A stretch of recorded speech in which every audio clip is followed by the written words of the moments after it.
ایک طرف افغان صدر طالبان کے ساتھ تنازع کے سیاسی حل کے لیے پرعزم ہے تو دوسری طرف افغان طالبان کے امیر ملا ہیبت اللہ اخونزادہ نے امریکی حکومت سے براہ راست بات چیت کا مطالبہ دہرایا ہے، جبکہ امریکی صدر کی طرف سے افغانستان میں مشن جاری رکھنے اور طالبان اور داعش کو شکست دینے کے لیے نئے حکمت عملی کا اعادہ بھی کیا گیا ہے۔ اس پیچیدہ صورتحال پر تجزیہ لیں گے عادل نجم سے، جو باسٹن سے ہمارے ساتھ ہیں۔ عادل نجم، ویلکم ٹو ویو 360۔ موجودہ حالات میں کیا افغان امن کی راہ مزید دشوار ہو رہی ہے؟ کیسے دیکھتے ہیں آپ اسے؟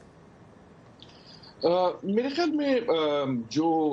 بھی خبریں آئی ہیں ان خبروں میں کچھ مثبت پہلو ضرور ہے، لیکن ہم نے اگر افغانستان میں کچھ بھی سیکھا ہے تو یہ سیکھا ہے کہ کسی ایک خبر پہ ہمیں بہت زیادہ انحصار نہیں کر لینا چاہیے کہ آئندہ کیا ہوگا۔ میری رائے یہی ہے کہ یہ اچھی بات ہے کہ اگر طالبان جو ہیں ان کی طرف سے کوئی ایسی پیش رفت ہوتی ہے کہ لگے کہ وہ امن چاہتے ہیں، لیکن اصلی جو مسئلہ اس وقت ہے وہ یہ ہے کہ پاکستان، افغانستان، امریکہ، یہ سہ فریقی تعلقات جو ہیں، جب تک ان میں بھی ساتھ بہتری نہیں آتی تو طالبان کے ساتھ جو گفتگو ہے اگر ہوگی یا ان کے ساتھ جو جنگ ہے جو ہو رہی ہے اس میں بہتری نہیں آئے گی۔ تو آپ نے تینوں فریقوں کی بات کی، افغانستان، پاکستان اور امریکہ، تو کیا یہ تینوں فریق واقعی چاہتے ہیں کہ افغان میں جنگ بندی کا جو عمل ہے وہ طے پائے اور جنگ ختم ہو؟ میرے خیال میں یقیناً یہ تینوں ضرور چاہتے ہیں۔ پاکستان، امریکہ اور افغانستان کا تو کوئی بھی اگر ان کو ایسا راستہ ملے کہ جنگ ختم ہو جائے تو وہ تو بہت عرصے سے یہ چاہتے ہیں۔ طالبان کیا یہ چاہتے ہیں یا نہیں، اس کی میرے خیال میں ابھی تک ہمارے پاس کوئی ایسی ٹھوس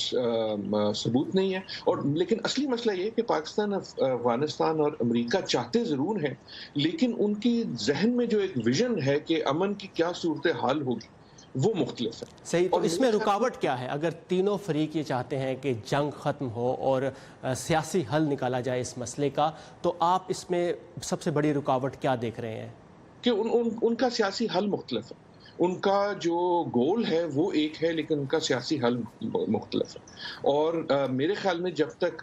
خصوصاً افغانستان اور پاکستان کے تعلقات جو ہیں وہ بہتر نہیں ہوتے تو اور کچھ نہیں ہوگا۔ میرے خیال میں اس ہفتے میں اگر کوئی اچھی باتیں ہوئیں تو ایک لیسا کرٹس کی طرف سے ایک سٹیٹمنٹ آئی جس میں لگا کہ جو ایک سرد موری امریکہ کی طرف سے شاید تھوڑی سی کم، بہت تھوڑی سی کم ہو رہی ہے، لیکن اس سے زیادہ یہ لگا کہ شاید افغانستان اور پاکستان جو ہے ان میں جو ایک ٹینشن ہے وہ کم ہو۔ ایک میں اور ضرور بات کر دوں کہ ہم طالبان پہ فوکس کرتے ہیں، لیکن افغانستان اب صرف طالبان کا مسئلہ نہیں ہے، یہ داعش کا مسئلہ بھی ہے، اور شاید داعش کا مسئلہ زیادہ ہو جائے تو یہ بھی یقیناً ذہن میں رکھنا ہے کہ یہاں اب مسئلہ صرف یہ نہیں ہے کہ طالبان کا کیا ہوتا ہے۔ طالبان کے سربراہ نے جو خط لکھا،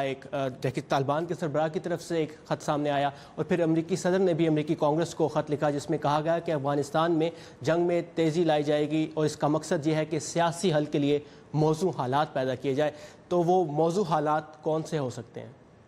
میرے خیال میں موضوع حالات اس سٹیٹمنٹ سے تو یہ ہے کہ ہم تمہیں اتنا ماریں گے کہ تمہیں آنا پڑے گا امن کی طرف، لیکن یہ بھی یاد رکھیے کہ جیسے میں کہہ رہا تھا کہ اس وقت طالبان جو ہے وہ صرف ایک طرح سے یقیناً افغانستان، پاکستان اور امریکہ سے تو جنگ اور دنیا سے تو کر ہی رہا ہے، لیکن اس کا انٹرنل جو پریشر ہے وہ داعش کا بھی ہے کہ وہی لوگ جو طالبان کے سپورٹرز ہیں وہ داعش کے سپورٹر ہو سکتے ہیں اور ہو رہے ہیں، تو ان کی ایک انٹرنل سٹرگل ہے،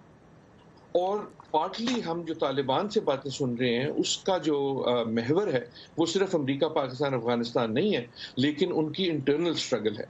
پاکستان یا امریکہ یا افغانستان کو یہ دیکھنا ہے کہ طالبان سے ہمیں یقیناً جنگ جیتنی ہے، لیکن اس طرح جیتنی ہے کہ داعش سے بھی جیتیں، یہ نہ ہو کہ طالبان تو غائب ہو جائے لیکن طالبان کا اور بھی مشکل چیز آ جائے۔ بالکل، عادل نجم ہمارے ساتھ تھے باسٹن سے۔ Thank you Adil for your time and insight.